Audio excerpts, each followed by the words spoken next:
of the game, tumbang preso.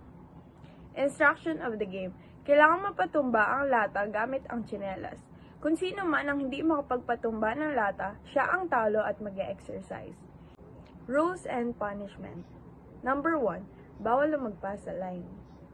Number 2 is kada lata na matutumba ay mag-e-exercise.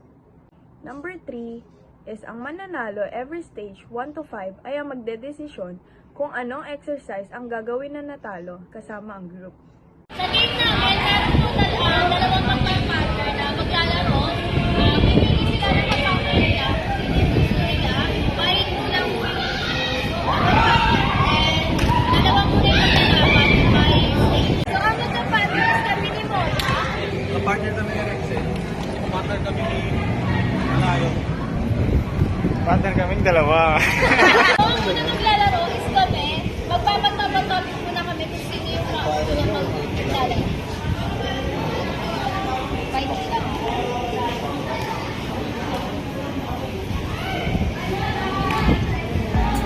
Ganun na lang.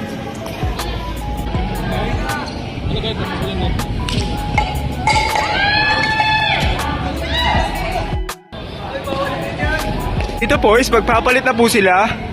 Sila naman po ang ano. Hoy! Slow.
partner, meron silang dalawang tao. And sa stage 1, maglalaban ng 4 na tao, dalawang magka-partner. And sa stage 2 po, yun po yung maglalaban ng mga nanalo sa stage 1. And yung stage 2 po, yun po yung pinaka-last na stage para Second.